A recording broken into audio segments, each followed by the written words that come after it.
लोकतंत्र की में आस्था रखने वाले लोगों के लिए चुनाव आयोग की कार्यशैली बहुत चिंता का विषय है, क्योंकि आम जन में भी ये बात चली गई है कि चुनाव तो बेईमानी से जीता जा रहा है।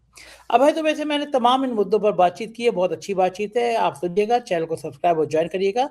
चलते हैं अभय दुबे के पास। ममता बनर्जी ने एसआईआर और ईडी इन दोनों को लेकर बहुत बड़ा अभियान शुरू किया है। क्या आपको लगता है कि इंडिया गठबंधन के बाकी घटक दलों को भी साथ आके अब ईडी के खिलाफ कम से कम एक बड़ा अभियान शुरू करना चाहिए कि जिस तरह ईडी एक राजनीतिक औजार बन के रह गई है, राजनीतिक हथियार बन के रह गई है, इसका इसका इस तरह इस्तेमाल बंद हो, देश को जागरूक किया जाए। क्या लगता है कि किस रूप में यह आंदोलन होना चाहिए?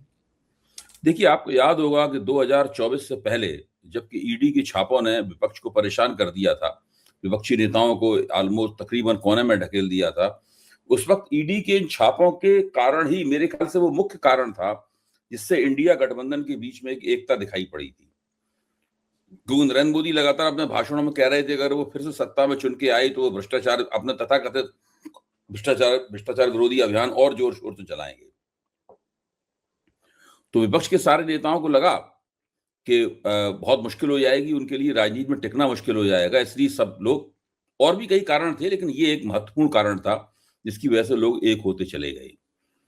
अब दोबारा इस अभियान को फिर से चलाया जा सकता है और ये एक बड़ा कारण होगा जिसकी वजह से इंडिया गठबंधन के लोग एक हो सकते हैं दोबारा फिर। यहां मैं एक दूसरी बात और कहना चाहूंगा जिसको समझना जरूरी है, वो ये है कि चुनाव आयोग का जब मन आता है तब वो एसआईआर की तारीख आगे बढ़ा देता है। उसने पश्चिम बंगाल में एसआईआर की तारीख आगे बढ़ाई, उससे पहले बिहार में भी एसआईआर की तारीख आगे बढ़ाई थी, उत्तर प्रदेश में एसआईआर की तारीख आगे बढ़ाई है। जब जब भाजपा को जरूरत पड़ती है तब तब वो एसआईआर की तारीख आगे बढ़ा देता है ताकि भाजपा वाले अपना काम कर लें, वरना वो लगातार बीएलओस के ऊपर और अपनी पूरी मशीनरी के ऊपर दबाव बनाता रहता है कि इस काम को जल्दी खत्म करो, जल्दी खत्म करो, डेडलाइन है, डेडलाइन है, डेडलाइन है, ये दबाव बनाता रहता है। लेकिन जैसे ही भाजपा को जरूरत पड़ती है, जैसे ही योगी आदित्यनाथ ने उत्तर प्रदेश में ऐलान किया कि उन्हें 4 करोड़ वोटर कट गए हैं, इसलिए उन्होंने और भूपेंद्र चौधरी और उन्होंने नए जो पंकज चौधरी आए हैं उन सब लोगों ने ऐलान किया कि सब जाएं लोग और हर बूथ के ऊपर 200 से लेकर 400 या 600 वोट जुड़वाएं। वैसे ही उन्होंने, चुनाव आयोग ने उनकी मदद करने के लिए तारीख आगे बढ़ा दी। इस तरीके से काम चल रहा है। ये पूरी तरीके से बेईमानी है, पूरी तरीके से एक तरफापन है, पूरी तरीके से किसी भी जिसको कहते हैं लेवल प्लेइंग फील्ड, उस लेवल प्लेइंग फील्ड के उसूल का उल्लंघन है। विपक्ष को चाहिए कि इन सवालों को लेकर सुप्रीम कोर्ट में अलग से जाएं। एक तो सुप्रीम कोर्ट में एसआईआर की वैधता के ऊपर बिहार के संदर्भ में, उत्तर प्रदेश के संदर्भ में और पश्चिम बंगाल के संदर्भ में याचिकाएं चली रही हैं, लेकिन विपक्ष को चाहिए कि इस मामले को लेकर कि चुनाव आयोग किस तरीके से जो समानता के सिद्धांत का उल्लंघन करते हुए एसआईआर को सत्ताधारी दल के औजार की तरह इस्तेमाल कर रहा है, इस बात को लेकर जाना चाहिए सुप्रीम कोर्ट में। एसआईआर पूरी तरीके से सत्ताधारी पार्टी का औजार बन गया है। सत्ताधारी पार्टी एसआईआर के जरिए अपनी राजनीतिक गोटी लाल करना चाहती है। चुनाव आयोग केवल एक ही पार्टी की सुविधाओं का ध्यान रखता है, उसका नाम है भारतीय जनता पार्टी, और किसी पार्टी की सुविधाओं का ध्यान चुनाव आयोग नहीं करता। इस प्रश्न को लेकर सुप्रीम कोर्ट में उठाया जाना चाहिए, ये बहुत जरूरी है। लेकिन ये समस्या ये है कि सुप्रीम कोर्ट तारीख पे तारीख डालता रहता है और उसके बाद भी चुनाव, बिहार में देखिए ना, बिहार में क्या हुआ, वहां तारीख पे तारीख पड़ रही है, पूरा चुनाव खत्म हो गया। टिप्पणी तो बहुत तीखी तीखी होती है लेकिन नतीजा हाथ में नहीं आता, तो लोग करें क्या, उम्मीद क्या करें? देखिए, अब ये तो समस्या है, इस समस्या का हम सब लोग सामना कर रहे हैं, विपक्ष ही सामना कर रहा है और हम लोग भी सामना कर रहे हैं। लेकिन सुप्रीम कोर्ट में लड़ाई जारी रखनी चाहिए। मैं समझता हूं ये दिक्कत आएगी सामने, लगातार आ भी रही है और इसका सामना करना भी पड़ेगा, लेकिन सुप्रीम कोर्ट में लड़ाई जारी रखनी चाहिए ताकि ये कहने के लिए ना हो जाए कि आप सुप्रीम कोर्ट के पास नहीं गए। देखिए, जब इस लोकतंत्र का इतिहास लिखा जाएगा, संजय जी, जब इस लोकतंत्र का इतिहास लिखा जाएगा तो उस वक्त कटघरे में बहुत सी शक्तियां खड़ी होंगी। तब उस कटघरे में भारतीय जनता पार्टी भी खड़ी होगी, तब उस कटघरे में और भी शक्तियां खड़ी होंगी, चुनाव आयोग भी खड़ा होगा, और भी शक्तियां खड़ी होंगी जिनका अभी मैं नाम नहीं लेना चाहता, वो भी कटघरे में खड़ी होंगी। तो वो कटघरे में खड़ी हों और उनसे जवाब तलब हो उस वक्त, इसलिए सुप्रीम कोर्ट जाते रहना जरूरी है। जिस तरह मुसलमानों को बार-बार अपमानित किया जाता है, कभी उन मजहब को लेके, कभी कपड़ों को लेके, कभी उनकी टोपी को लेके, देश में ये कौन-सा माहौल बनाना चाह रहे हैं? इस तरह के टिप्पणी करके देश में तो अराजकता, तो पाकिस्तान चाहता है कि देश में हिंदू मुसलमानों के बीच में दूरी हो जाए भारत में, वही काम तो ये कर रहे हैं। पाकिस्तान की आईएसआई तो यही चाहती है कि देश के हिंदू मुसलमानों में, भारत के हिंदू मुसलमानों में नफ़रत बने, समाज बँटे, और यही काम ये लोग कर रहे हैं। क्यों इतना देखिए, ज़्यादा नफ़रत पाकिस्तान फैला के रहे हैं? बस की बाहर की बात है कि देश के हिंदू मुसलमानों के बीच को बांट देना। पाकिस्तान तो 1947 से कोशिश कर रहा है कि देश के हिंदू और मुसलमान बँट जाएं और उसे हिंदुस्तान में अपना पैर रखने की गुंजाइश मिल जाए। लेकिन पाकिस्तान ने भारत से कई युद्ध लड़े। पहला युद्ध तो आज़ादी के तुरंत बाद कबायलियों वाला लड़ा, जब कश्मीर के ऊपर कबायलियों का हमला हुआ था। दूसरा युद्ध उसने 1965 में लड़ा, तीसरा युद्ध 1971 में लड़ा, फिर कारगिल का युद्ध लड़ा। इतने युद्ध और बहुत सारे आतंकवादी हमले किए भारत के ऊपर, तब भी भारत के हिंदू मुसलमानों के बीच में वो फर्क नहीं पैदा कर पाया। लेकिन जो काम पाकिस्तान नहीं कर पाया, वो काम भारतीय जनता पार्टी ने कर दिया। जो काम भारत के बाहर के लोग नहीं कर पाए, वो भारत के अंदर के लोगों ने कर दिया। भारतीय जनता पार्टी अपनी तरफ से कोई कसर नहीं छोड़ रही है हिंदू मुसलमानों के बीच में एक फाक बना देने की। वो अपनी तरफ से पूरी कोशिश कर रही है और मुझे लगता है कि 2024 में बहुमत खोने के बाद में भाजपा ने रणनीतिक रूप से, कार्यनीतिक रूप से यह तय किया है कि वो बड़े पैमाने पर हिंदू बनाम मुसलमान करेगी, बड़े पैमाने पर सांप्रदायिकता फैलाएगी।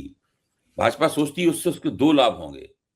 एक लाभ ये होगा कि हिंदू और मुसलमानों में प्रतिक्रिया होगी तो हिंदू प्रतिक्रिया स्वरूप भाजपा की तरफ खिंचेंगे, और दूसरा लाभ ये होगा कि मुसलमान डरकर या निराश होकर अपने घरों में बैठ जाएंगे। इससे और भाजपा को फायदा होगा। भाजपा इन दोनों फायदों की फिराक में है।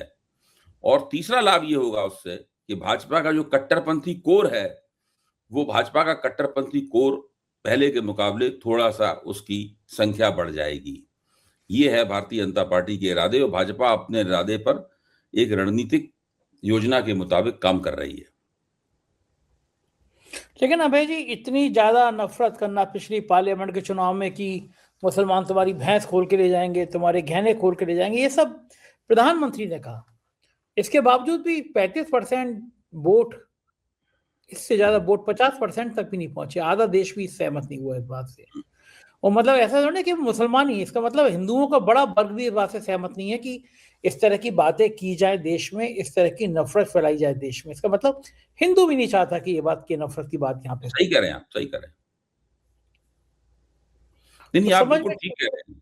नहीं, आप ये बिल्कुल ठीक कह रहे हैं। 2024 का नतीजा ये बताता है कि मुसलमान ही नहीं, हिंदुओं में भी उस चुनाव में काफी नाराजगी थी। केवल मुसलमानों के वोट तो वैसे भी भाजपा को नहीं मिलते हैं, उस चुनाव में भी नहीं मिले होंगे भाजपा को वोट, ही मैं मान के चल रहा हूं, ना के बराबर ही। तो वो तो वही स्थिति रही। जो वोट, जिन वोटों में कमी हुई है भारतीय जनता पार्टी के, वो हिंदुओं के वोटों में कमी हुई है। भारतीय जनता पार्टी ने 20% सीटें खो दी उस चुनाव में। 3,303 पर थी और घट के वो 240 पर आ गई भाजपा। तो मुख्य तौर पर उससे जहां पर नुकसान हुआ बड़े पैमाने पर, वो हिंदू वोटों का नुकसान हुआ। और मैं अभी भी मानता हूं कि हिंदू वोट अगले लोकसभा चुनाव में भाजपा को फिर से नुकसान पहुंचाएंगे। ये तब भी बाज नहीं आ रहे, तब भी वही कि दूसरों के घरों का झंडा उतार लो, उन पे अपशब्द कह दो। क्योंकि है नहीं इनके पास और कोई तरीका, इनके पास और कोई तरीका है नहीं। आप देखिए, कोई भी रिसर्च नहीं बताती है, वोटों के रुझान पर किया गया कोई भी अनुसंधान ये नहीं बताता है कि भारतीय जनता पार्टी कोई हिंदू बनाम मुसलमान करने के जरिए चुनाव जीतती है। भाजपा चुनाव दूसरे तरीकों से जीतती है, और मैं उसके बारे में कई बार चर्चा कर चुका हूं। 4 PM के मंच पर भी ये बात कह चुका हूं मैं कि भारतीय जनता पार्टी विपक्ष की कमजोरियों की वजह से चुनाव जीतती है, विपक्ष के वोट बिखर जाते हैं, उसकी वजह से चुनाव जीतती है। कुछ एक निर्वाचन क्षेत्रों को अगर आप छोड़ दें जहां पर हिंदू बनाम मुसलमान बहुत ज्यादा हो जाता है, बाकी जगहों पर भाजपा का जो प्रदर्शन होता है वो दूसरी वजहों से होता है। भाजपा अपने वोटों को तो सुरक्षित कर लेती है, लेकिन विपक्ष के वोट बट जाते हैं। जैसे ही विपक्ष के वोट एकजुट होते हैं, भारतीय जनता पार्टी के लिए चुनाव में निकलना मुश्किल हो जाता है बहुत। तो मैं अभी भी ये मानता हूं कि भारतीय जनता पार्टी पिछले 11 साल हो चुके हैं देश पर हुकूमत करते करते। भाजपा को हिंदू बनाम मुसलमान की बजाय अपने गवर्नेंस के रिकॉर्ड पर चुनाव लड़ना चाहिए। जिन राज्यों में वो एक बार से ज्यादा सत्ता में, यानी 10 साल हो चुके हैं, 15 साल हो चुके हैं, 20 साल हो चुके हैं, वहां पर भी उसे गवर्नेंस के रिकॉर्ड पर चुनाव लड़ना चाहिए। मैं तो मानता हूं इस प्रकार का नियम बनना चाहिए कि जो पार्टी सत्ता में है उसे गवर्नेंस के रिकॉर्ड के अलावा और कोई मुद्दा उठाने की इजाजत ही नहीं होनी चाहिए। कोई भी पार्टी सत्ता में आती है तो गवर्नेंस के लिए सत्ता में आती है, सुशासन के लिए पार्टी सत्ता में आती है, वो और कोई काम करने के लिए सत्ता में आती ही नहीं है। किसी और मुद्दे को उठाने के लिए उस पार्टी के ऊपर पाबंदी होनी चाहिए कि आप और कुछ कह ही नहीं सकते, आप सिर्फ ये बताइए लोगों को आपने ये किया है, बस। कोई पार्टी सरकार में क्यों आती है? अच्छा काम करने से आती है। अच्छा काम करने के लिए आती है, तो वो बताए उसने क्या अच्छा काम किया, बस। इसके अलावा उसे कोई और मुद्दा उठाना ही नहीं चाहिए। और इस बात को लेकर बाकायदा एक संहिता बननी चाहिए, एक कानून बनना चाहिए कि जो पार्टी सत्ता में है उसे केवल जो उसने जिस तरह का शासन दिया, सुशासन दिया, उसकी दावेदारियां करनी चाहिए, वही उसे बताना चाहिए। आप ये बताइए कि सब पार्टियां जो लाखों करोड़ों रुपए के विज्ञापन देती हैं, क्यों देती हैं? लोगों को विज्ञापनों में यही तो बताती हैं कि हमने ये किया, आगे भविष्य में ये करेंगे। उधर तो विज्ञापन देती रहती हैं बड़े बड़े एक पेज के अखबारों में, और टीवी पे लंबे लंबे विज्ञापन होते रहते हैं, और इधर वो लंबी लंबी सांप्रदायिक किस्म की या जातिवादी किस्म की लफाजियां करती हैं। ये समस्या दूसरी पार्टियों के साथ भी है, लेकिन भाजपा के साथ बहुत ज्यादा समस्या ये है।